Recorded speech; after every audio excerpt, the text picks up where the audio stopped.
va? Sí. Daniel, recién conversábamos acá con Pablo, con el equipo, respecto a el avance del plan de vacunación. Y ya nos genera la expectativa a los que tenemos 30 y pocos, ¿verdad? En virtud de la velocidad que va llevando. ¿Cuál es el diagnóstico que hacen ustedes? Sí, efectivamente, van llegando cada vez más cantidad de vacunas y esto permite mantener un ritmo creciente de asignación de turnos e incluso avanzar en los turnos libres, como hicimos ahora. Esto quiere decir facilitar a la gente que por algún motivo no se puede anotar, o también, Iván, hay gente que se levanta todos los días 6, 7 de la mañana y vuelve a las 11 de la noche a su casa para trabajar. Y entonces no puede acceder un día planificadamente a un turno, porque por ahí es complicado, le toca, ese día está trabajando en esos horarios tan extendidos.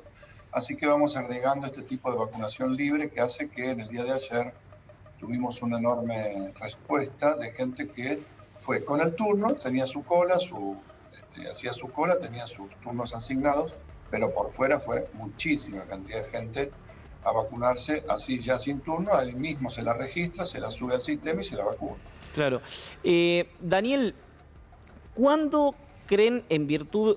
Porque si uno se hace el cálculo, población, cantidad de vacunas, netea por un porcentaje que o no se entera o no quiere vacunarse, a los de 30 y pocos les estaría, no se estaría llegando, no le voy a sacar el traste justamente a la jeringa, en poco tiempo, si uno mira el avance. ¿Esto es así o hay algo que no estamos viendo, que va a ser un esquema de segundas dosis, etcétera, que en el AMBA va a ser que, nada, que los que tenemos 30 y poco nos vacunemos en primera quincena de septiembre, tal vez fines de agosto? No, como vamos al ritmo que vamos, es una cuestión matemática. Por lo menos primera dosis antes que ese periodo, porque para septiembre, mañana empieza el invierno y los 3 meses de invierno son 90 días, al ritmo que vamos. Nosotros estamos vacunando, tenemos vacunados ya un porcentaje prácticamente del 53-54% de la población que se ha registrado. Piensen que ustedes que la población que se ha registrado para vacunarse en la provincia de Buenos Aires hoy es el 74% de los 12.600.000 personas que conforman la población mayor de 18 años.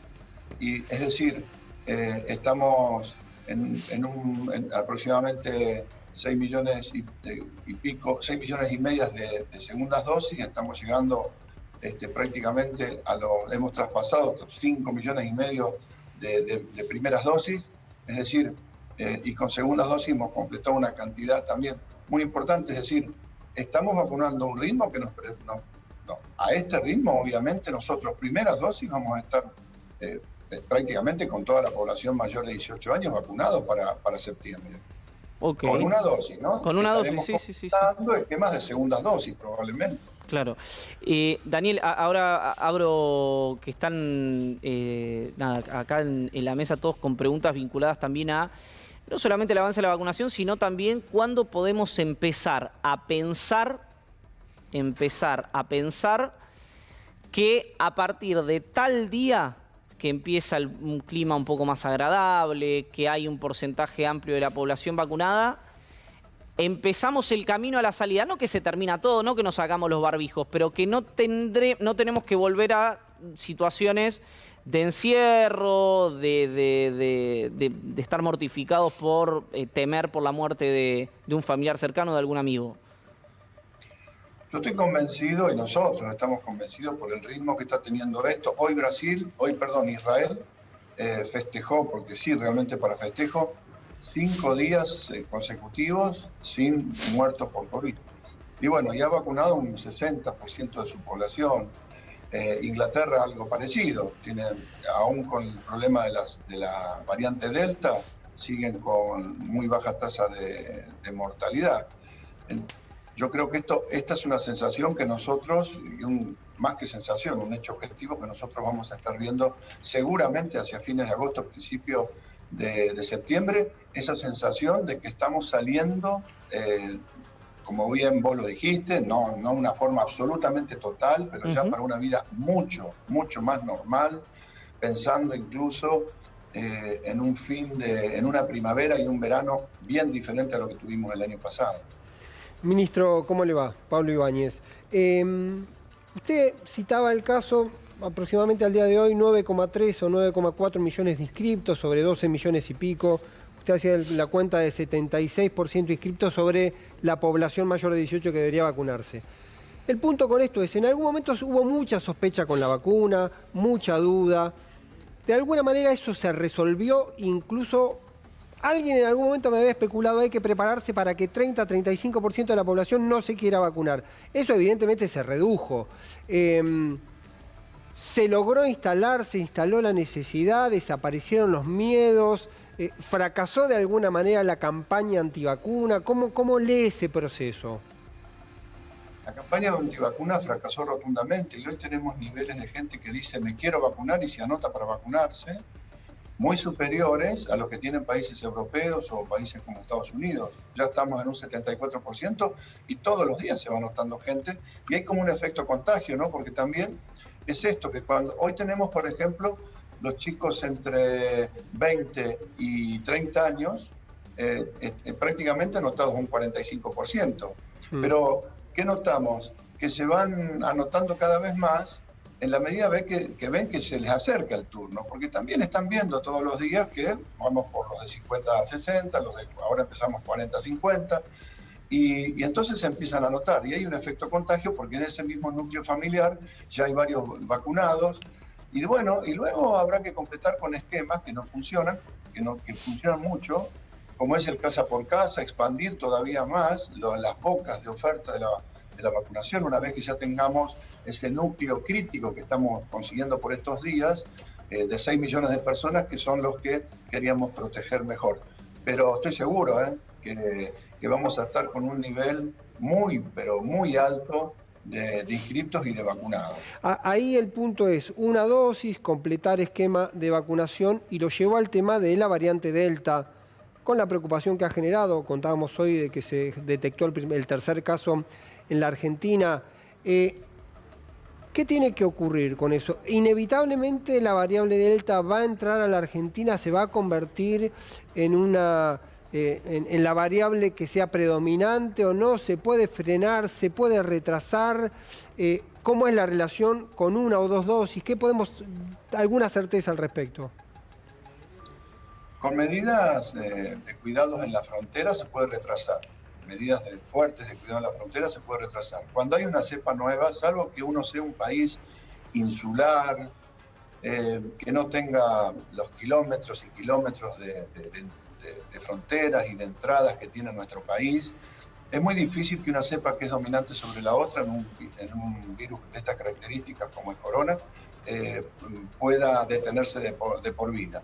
Pero obviamente acá juega medidas de cuidado, vacunación, eficacia de la vacunación para evitar casos graves, porque no hay que confundirse que muchas de estas cepas, algunas de estas variantes, logran hacer que algunas vacunas sean un poco menos efectivas. También se las puede adaptar a las vacunas, Se les puede, de hecho, ya hay varios laboratorios que están empezando a tomar la estructura de la proteína Spike de las nuevas variantes y la están montando.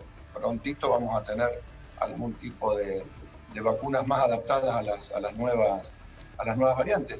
Pero también hay que decirlo, que nosotros en estos momentos, toda la evidencia que tenemos es que aún así las vacunas siguen siendo muy buenas para el conjunto de variantes que están dando vuelta en el mundo para prevenir casos graves, es decir, las internaciones y los fallecimientos.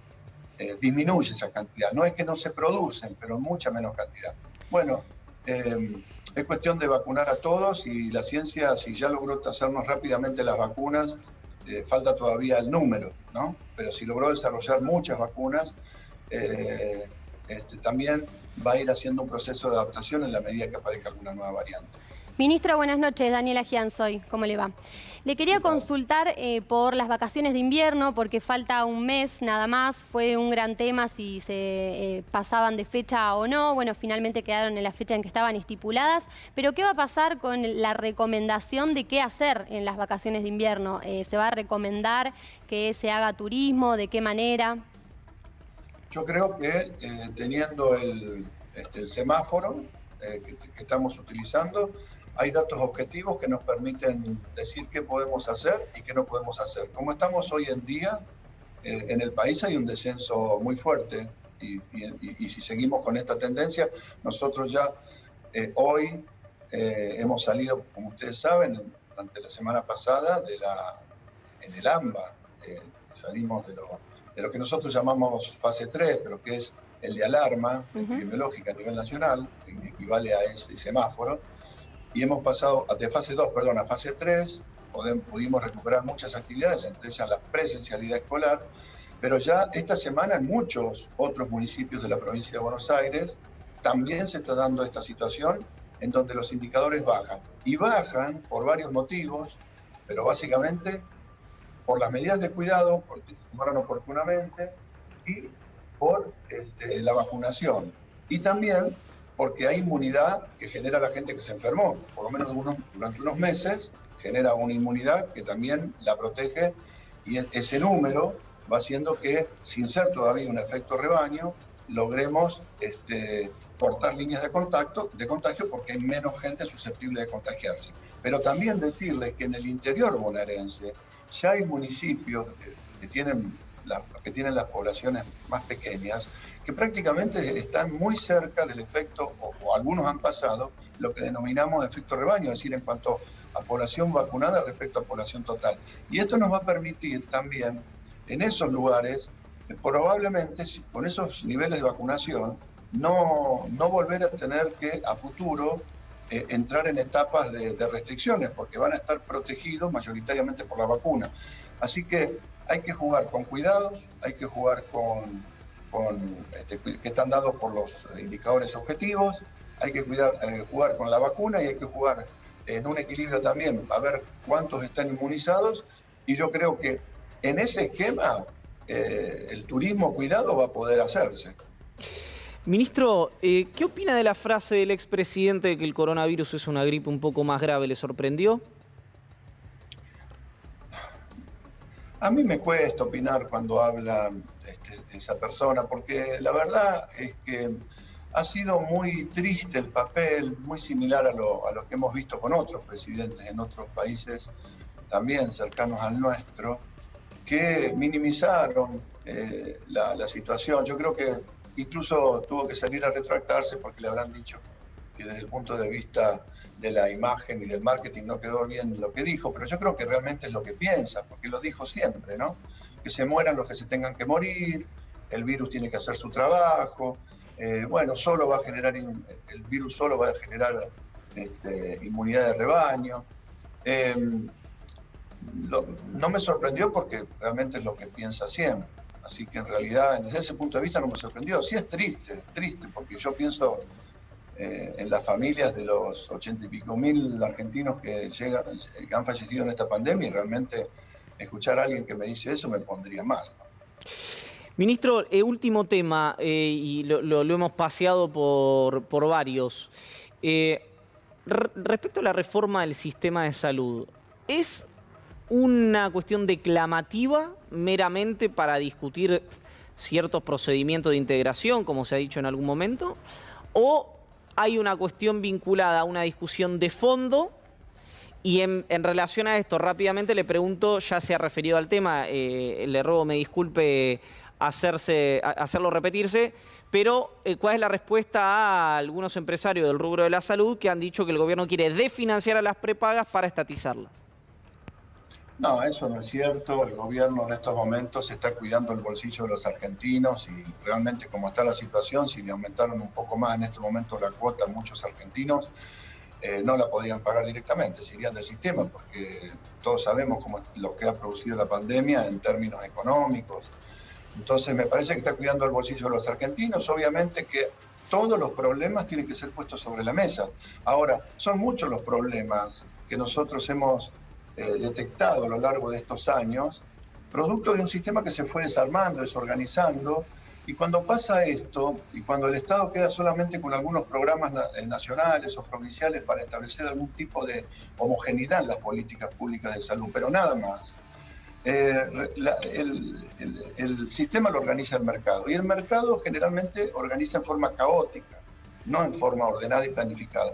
Entonces, la discusión tiene aspectos que son puntuales, que lo que estamos proponiendo, sentémonos todos, problematicemos, porque hay muchos de estos problemas que los podemos arreglar entre todos los sectores, porque están afectando a todos los sectores. El tema del financiamiento hay que discutirlo, porque hoy el sector privado, sobre todo el sector privado prestador de servicios de salud, está muy mal. Y está desfinanciado el sistema por múltiples motivos, no solamente por aquellos medicamentos de alto precio o muchas cuestiones de uso desmedido o no racional de la tecnología y una serie de factores que han hecho que el sistema se encarezca. El modelo de atención también es un modelo que hay que discutir, si no es conveniente ir hacia un modelo de un equipo de cabecera que cuida la salud y hace que el paciente transite por el sistema de salud en forma más o menos ordenada y no en base a la sintomatología espontánea que le parece a cada uno. Todas estas cuestiones, la formación de recursos humanos. Hoy tenemos carencias tremendas en las puntas de las complejidades tecnológicas. No tenemos médicos o médicas generalistas, por ejemplo, y no tenemos terapistas o neonatólogos. Hay que rediscutir el tema de las especialidades, el rol de la enfermería. Necesitamos 100.000 enfermeros más en la Argentina, pero tienen que entrar en un modelo diferente. Y estas cosas las discutimos entre todos y muchas más, y estamos de acuerdo. Tenemos que hablar sobre la cuestión de la judicialización, pero ¿por qué se produce la judicialización? Que hoy se lleva el 7% de lo que es el gasto o inversión en salud, la intermediación innecesaria. Se han instalado para subsanar la ineficiencia del sistema un montón de intermediaciones que se quedan con recursos del sistema que no le llegan en prestaciones a la gente. Entonces uno dice, sí, tenemos un 10% del PBI en salud. Ahora, ¿cuánto le llega a la gente? Es lo que tenemos que discutir en prestaciones concretas de salud. Es decir, nosotros tenemos un listado de 20 problemas que hay que ir resolviendo, pero de una forma planificada y estructurada. Y además darle algún tipo de formato legal en algún momento. Acá nosotros tenemos una dispersión, nomás en el subsector público. En la provincia de Buenos Aires tenemos Nación, que tiene presencia en la provincia de Buenos Aires, tenemos los hospitales, 80 hospitales provinciales, y después 220 hospitales municipales, y 1.780 salas de atención primaria, que no tienen una homogeneidad de trabajo, y eso hace que sea ineficiente. ¿Hay herramientas para corregir? Claro que hay. ¿Hay algunas herramientas que van a generar algún tipo de tensión? Puede ser que sí. Ninguna transformación se hace sin ningún tipo de tensión. Pero antes que eso, tenemos un montón de temas de agenda para resolver que afectan a todos los sectores de la salud. Y lo dicen, las obras sociales. Las obras sociales venían más o menos hasta el 2015 pudiéndose financiar las más grandes, porque los salarios le ganaban a la inflación, porque los salarios estaban en un nivel bastante interesante. Durante los 4 años del macrismo se perdió un 20-30% del poder adquisitivo, bajó la recaudación de las obras sociales, obviamente, e encima se siguió aumentando la inflación de los productos médicos. Entraron en un proceso serio de financiamiento. Empezamos a querer salir de eso, analizar esto. En el actual gobierno los agarra la pandemia. Las pandemias hacen que la gente que iba a hacer estudios, que iba a hacer controles, dejó de ir, bajó un 50%, 60%, que ahí había una recaudación para el sector privado, y en estos momentos lo único que le quedó fue el paciente COVID, que es carísimo. Claro. Y están realmente en rojo. Bueno, yo te podría estar hablando 2 horas de la cantidad de problemas, la articulación territorial, el tema de la salud laboral, el tema de la aplicación de la tecnología en informática y la comunicación, pero en un plan ordenado de trabajo. Estamos planteando esto, no es ninguna locura, no es ninguna cosa rara, no es ir a expropiarle a nadie, es simplemente ver cómo ordenamos un sistema que ordenó en los últimos años, décadas, el mercado, y el mercado, vuelvo a decir, el mercado organiza en forma caótica, y eso no es bueno cuando se trata de un derecho como el derecho a la salud, que tiene que ser con equidad para todo el mundo y lograr llegar a las mejores prestaciones de salud, de calidad y en cantidad necesaria. Daniel, una frivolidad. ¿Cómo se pronuncia su apellido? Bien pronunciado. Bueno, es de origen escocés y sería Holland. Ah, Pero imagínate que de Holland a Goyan, que ya incluso algunos le ponen el acento, ya está. Ya no, nos porque entregamos. yo lo pronuncié así una vez en este canal y el conductor se me rió en la cara de que yo estaba pronunciando así porque era de origen escocés. Así que simplemente era para que quede registro de esto. Daniel, gracias, un abrazo por el tiempo. No, por favor, gracias a ustedes.